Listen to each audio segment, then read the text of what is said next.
جو بچی آئے تمہاری جو اولاد ان کو لے کر تم کیا ہو جاؤ راتوں رات نکل جاؤ, اس بستی کو ہم مکمل ہلاک کر دیں گے, اور تمہاری بیوی کو چھوڑ دینا. ان کی بیوی اسلام میں داخل نہیں ہوئی تھی. ایک روایت کے اندر آتا ہے کہ جب یہ بچے, یہ 3 فرشتے بچوں کی شکل میں جب گھر میں داخل ہوئے تو نبی صلی اللہ علیہ وسلم نے ان کو چھپا دیا ایک روم کے اندر. ان کی بیوی نے جا کے ان کے قوم کے جو اوباش قسم کے, جو بدماش قسم کے جو بچے لوگ تھے نا, ان کو بتا دی جا کر کہ ہمارے گھر میں 3 مہمان آئے ہیں, بڑے خوبصورت ہیں.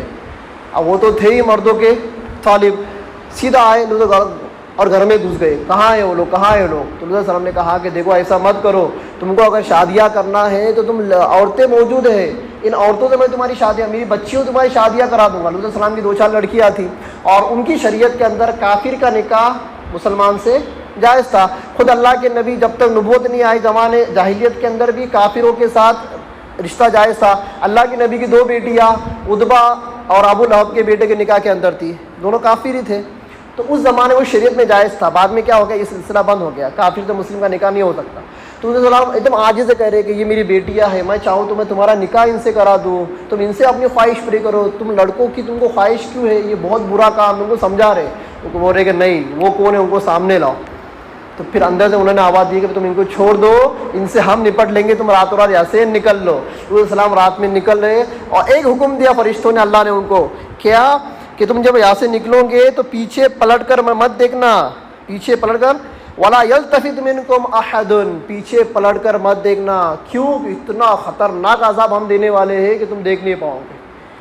پھر وہ نکل گئے, صبح کے قریب پیٹ کا وقت تھا, نکل گئے. پھر جب اللہ کا حکم آیا تو اللہ تعالیٰ نے 2 قسم کے عذاب نازل کیے. پہلا عذاب کیا, فَلَمَّا جَاءَ أَمْرُنَا جَعَلْنَا عَالِيَهَا سَافِلَهَا وَأَمْطَرْنَا عَلَيْهَا حِجَارَةً مِّن سِجِّيلٍ مَّنضُودٍ مُّسَوَّمَةً عِندَ رَبِّهِمْ وَمَا هِيَ مِنَ الظَّالِمِينَ بِبَعِيدٍ. 2 قسم کے عذاب. پہلا عذاب تو کیا آیا, جبرائیل علیہ السلام نے اپنا پر ان کی زمین کے نیچے ڈالا. وہ پورا جو علاقہ تھا نا, 2-3 شہر تھے, میں نے اس سے پہلے بتایا تھا 2-3 شہر تھے, اس کو مؤتفقات بھی کہا جاتا ہے. زمین کے نیچے جو ہے نا ایسا مطلب پر ڈال کر وہ خطے کو ایسا اٹھایا. روایت کے اندر آتا ہے کہ آسمان کی بلندی تک لے گئے نا تو برتن میں کا پانی بھی نہیں گنا, اتنے آرام سے اٹھا کر لے کر گئے, اوپر تک لے کر گئے. یہاں تک لے گئے کہ فرشتوں نے اس زمین کے حصے میں جو جانور تھے, کتوں کے بھونکنے کی, جانور چلانے کی آواز فرشتوں نے سنی. اتنے اوپر لے کر گئے آسمان کی, اور آسمان کی بلندی سے جبرائیل علیہ السلام نے اس حصے کو پلٹا کر زمین کے اوپر دے مار. کیا کرا, دے مار. اور ایک دوسرا عذاب یہ بھیجا کہ اللہ تعالیٰ نے آسمان سے پتھروں کی بارش کی, اور ہر پتھر کے اوپر لکھا ہوا تھا نام, جس کو لگنا ہے, جس کافر کو لگنا ہے اس کا نام لکھا ہوا تھا. اس کو جا کر وہ نوکیلا پتھر تھا, لگتا تھا اس کے سر میں, جب لگتا تھا اس کا سر پھٹ کر وہ پورا یہ ہو کر ہلاک ہو کر گر جایا کرتا اور ختم ہو جائے. یہ 2 قسم کے عذاب اس قوم کے اوپر دیے گئے. وہ زمین آج تک بحر مردار کے نام سے اردن کے ساحل کے اوپر موجود ہے. آج بھی جن لوگوں نے جو جا کر انہوں نے لکھا ہے کہ آج بھی اس زمین سے قریب کوئی بندہ جاتا بھی نہیں ہے.